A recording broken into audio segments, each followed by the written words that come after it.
Hey everybody, I'm Jammer here today with my first character guide for ARMS characters. I plan on doing a full series of this, going through each and every character, but today, the first episode, we will be going over Twintelle, just because I know a lot of people like that character, and I figured it'd be a good first episode character. But definitely at the end of the video, or let me know now in the comments, who do you want to see for the next guide, and we'll get through all 10 characters, and then obviously as DLC characters come out. So anyways, as formatting for this series, I kind of want to first, I'll go over like the overall movement of the character, their special abilities, their signature arms that they originally equipped with, and like just some suggestions that I like to use, you know. I won't necessarily go too deep into other arms from outside of the original three. I mean, I will touch on it. It's just the reason I won't right away, just because I know a lot of players don't have every arm unlocked for every character, but it will be at least something to mention. Because obviously as the game and the meta increases, certain arm types we'll discover are better than others, and maybe alternates will be used and such like that, and at that point more people will have all of them unlocked. But for right now anyways, I think it's a little too soon to say which are the best arms in the game, but we'll get to that anyways. Alright, let's talk about Twintelle. So she is a very, she controls very basic and similar to a lot of like the just normal type characters, if you want to call them, like Springman, Ribbon Girl, you know, Min Min, where it's just like the average speed. Like, I mean, she's not too bad on the ground. Obviously, she's no ninja or anything like that, but she's not a heavy character like Mechanica or Master Mummy, for example, or even Helix.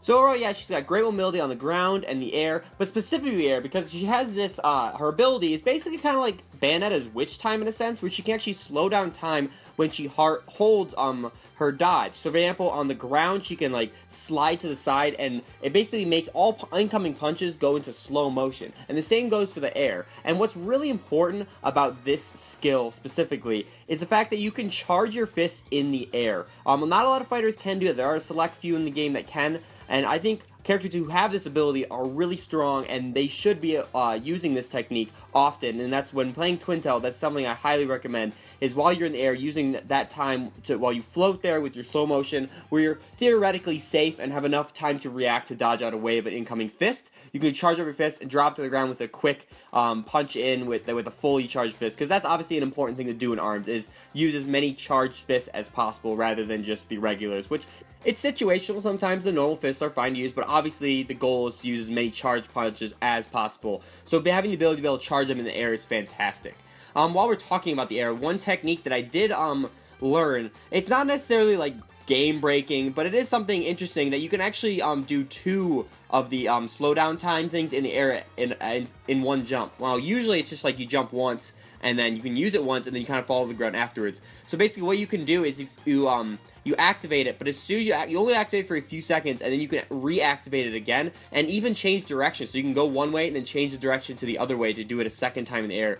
And this is just a little technique you can use to kind of do some mix-ups, kind of throw off your opponent to where you're going to go. Because often when I play against other Twintelles, I notice that they kind of hold on to their slow down time ability too long. Like, because you can hold on to it for a good long time, like holding the button, you know. And it just makes it a little too predictable, because obviously you can go any direction after that, but as you're sitting there, I mean, the opponent's just kind of predicting, okay, at any time now, this Twintelle is going to, you know, dodge out of the way, and while she's in that animation, you can throw a punch. So that's one tip I can give to new Twintelle players is, as much as the temptation is to hold that slow down time for a long period of time, and then going into a quick move or another jump and then throwing out both your punches, I recommend just against it, just because, I mean, it's a little predictable for at least advanced players. So that's something to definitely try to break a habit of something like that. I mean, don't get me wrong, sometimes holding it for a long time is good and sometimes it's needed, but I think getting in and out of that state as quick as possible is a priority as Twintelle. I mean, you can hang out in it, like I said, for a little bit to use the slowdown time to defer punches and whatnot. But I think it's because then once you're out of it, all you need is that charged punch once you're in it. And then you can get out of it, quickly throw out another one, go back into that slow time motion thing, and then try to use that to your advantage to dodge incoming punches. I'll probably come back to her ability and stuff like that a little bit later, but I do want to start talking about her specific arms. So the first one she has is Chilla. It's a medium type arm. It's like the regular fist, like the Toasty and the Sparky, you know, but this time it has a ice attribute, and it's actually one of two that only have that in the game. It's this one and then the Ice Dragon, actually. And Ice Elemental is actually a pretty good element. It's very similar to Electricity, where the opponent kind of gets trapped in the spot, but the difference here is they can actually continue to punch while they're still frozen. However, they can't move, they can't dodge, and they can't jump. They're kind of like stuck to the ground, and they try to shake around. But the plus to this actually is it lasts longer than electricity, so they're essentially more or vulnerable for longer, but they do have the ability to punch while they're in this state.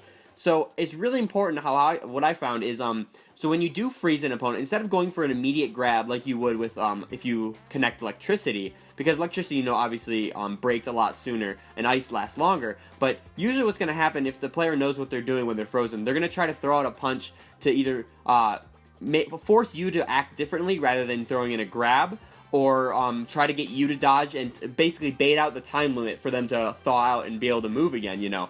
So I always found when I freeze an opponent, I kind of wait to see how they're going to react before I throw a punch in, and maybe if they're not doing anything right away, and obviously I don't want to waste the time of them frozen, I'll throw in one quick punch, and as that's going in, I'll read what they're going to do, maybe, and then that's when I'll use my slow motion thing, and then I'll throw in another punch to try to get them again, even refreeze them sometimes, and you can actually lock them in a freeze, I've seen a couple of times, which is actually kind of insane, that you can keep refreezing them over and over. After a while, obviously, they get knocked over, but it's pretty cool, and it's an awesome technique, and I really do like using the Chilla. It's one of the arms I definitely like to use when playing with Twintelle. Alright, her second arm is the Parasol. This has a wind attribute, and wind is pretty effective. It can actually lead into combos, because if your opponent is in the air and you can actually connect another punch into them while they're in the air. Like, for example, if you're on the Springman stage and you wind them onto a springboard, you can actually throw in another punch and try to predict where they're going to land, and you can actually get in a second hit while they're in, like, that tumble state, you know? And that's what wind lets you do. And I found the Parasol, for that matter, it's a medium weight, but what's awesome is it actually extends open and opens up like an umbrella, making it sizably bigger than other regular medium weight gloves.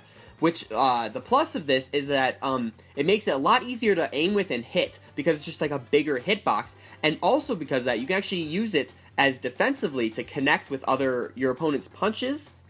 So like if someone's throwing a punch at you, you can actually deflect it with your Parasol and then come in maybe with your Chilla to freeze them afterwards and then go in for a grab or something like that. And it works out for really well, great combo. Great combination using Chilla and a Parasol. I personally like using the Chilla on the left and the Parasol on the right. Obviously it's always situational which arm you equip on which arm, you know, just because it's dependent on what your opponent's using on which of their arms. If you obviously want to counter a heavy with another heavy, or if they're using a light, you can use a medium to trump them on that side.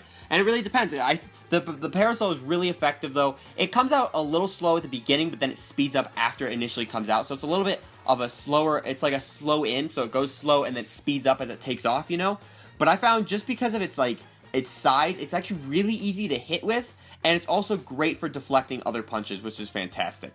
Alright, so her third and final arm of her signature arms anyways is the Thunderbird.